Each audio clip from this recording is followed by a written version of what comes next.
everyone, we are here to read a new story. This is called I Survived the Shark Attack of 1916. It is written by Lauren Tarshis. Here is the back, and this is what we are going to read. It says, there is something in the water. Chet Roscoe is finally feeling at home in Elm Hills, New Jersey.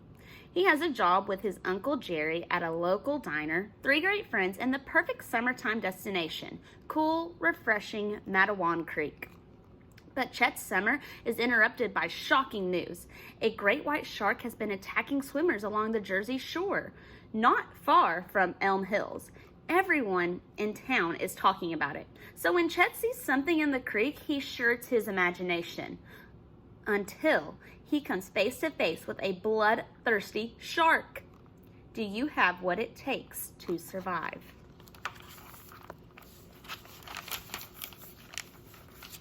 All right, chapter 1.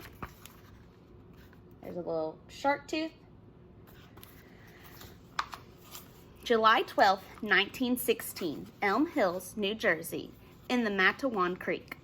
A feeling of terror came over 10-year-old Chet Roscoe, a chill deep down in his bones. He had been swimming in the Matawan Creek by himself, but he had the idea that someone or something was watching him.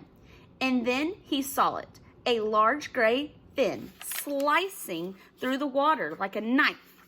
What was that? Could it really be a shark?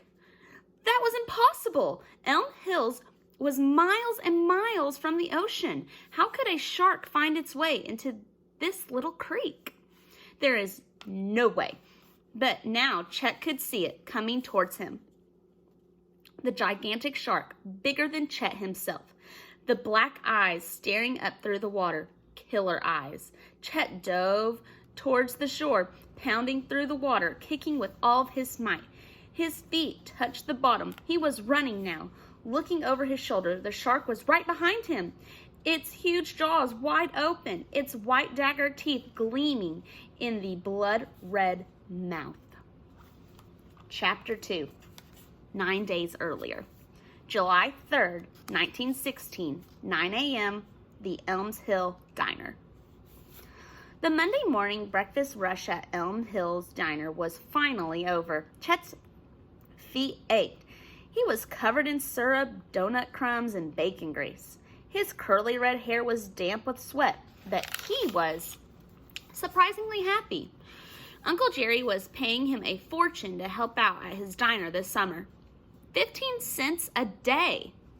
Chet liked being surrounded by familiar faces and hearing folks calling out his name while he worked. Best of all, he was finally making some friends. His first since he came to live with Uncle Jerry last January. He was staying here for the year while Mama and Papa were in California on business. Chet was wiping down the counter when the front door banged open. He smiled when he saw Dewey, Sid, and Monty rushing towards him.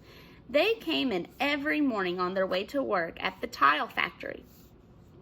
Chet had seen them at school, the loud boys who were always talking about baseball, but he hadn't gotten to know them until this summer.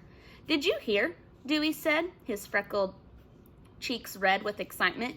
You won't believe it, said Monty, whose spectacles were fogged up from the humidity. Let me tell him, said Sid, pushing his friends aside. He was the shortest of the 3 and always in charge. It was a shark.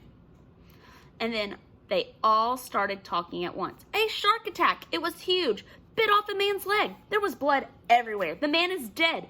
It happened right in Beach Haven, said Monty.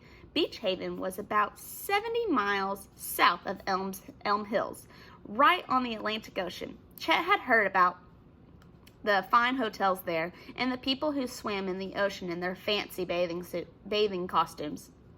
But he had never heard of any shark attacks. Uncle Jerry appeared from the kitchen, his bright blue eyes shining at his thin, dark hair neatly combed back.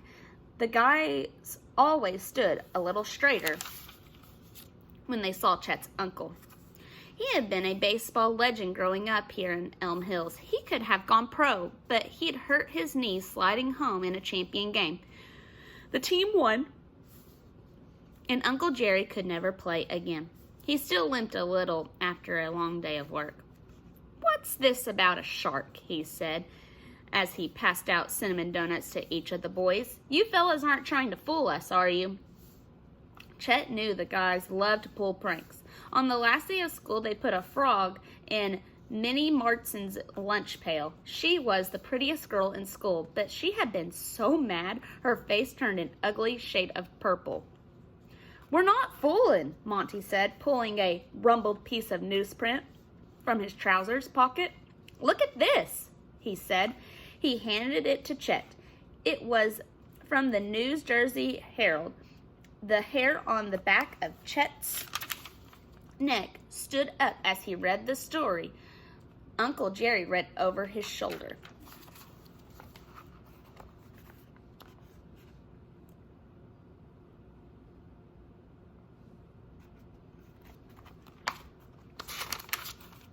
Killer shark attacks swimmer July 2nd of 1916. Beach Haven, New Jersey. Charles Vincent, 25, was attacked by a large shark Saturday, July 1st while swimming in the chest-deep water. He and his family were vacationing at the luxurious Eagleside Hotel. Mr. Vincent, known by all as a man of exceptional charm and a great promise, was swimming with a dog when the attack occurred.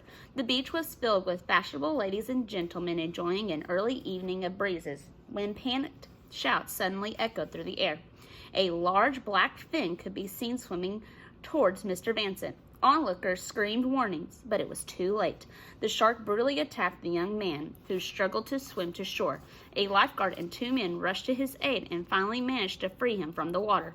But he died a short time later from his injuries. This was the first fatal shark attack on a human ever recorded in the northeastern shore of the United States. Uncle Jerry laughed. Chet stared at him. His uncle was tough, but did he really think a man getting ripped apart by a shark was funny? "Boys, that article is a hoax," Uncle Jerry said. "A shark will not attack a human. It's a proven fact. Haven't you ever heard of Mr. Herman Ulrich?" None of them had. "The guy was a millionaire," Uncle Jerry said. "Owned a big shipping company. One day, let's see, I think it was about 25 years ago, this gent was out on his yacht with his rich friends, not far from New York City. They were out in the ocean and they sailed right into the big school of sharks. The ladies screamed, but Ulrich put on his bathing suit costume and dove into the water, practically right on top of those sharks." "Why did he do that?" Sid said. "To prove that sharks wouldn't attack," Uncle Jerry said. "He made a real commotion, splashing and kicking and even shouting at the sharks. And wouldn't you know, the sharks swam away. They were scared as rabbits." Sid glanced at Chet and smiled. "And that's not all," said Uncle Jerry. "Mr. Ulrich offered $500 reward to anyone who could come up with one case of shark attacking a human on the northeastern coast of the United States." $500? said Dewey. "That's crazy." "Maybe," Uncle Jerry said, "but nobody ever collected because a shark simply will not attack a human. That cherry pie over there is more likely to attack you than a shark is." They all laughed, but then a gravely voice spoke up from the end of the counter. "You've got it wrong. Some sharks are killers."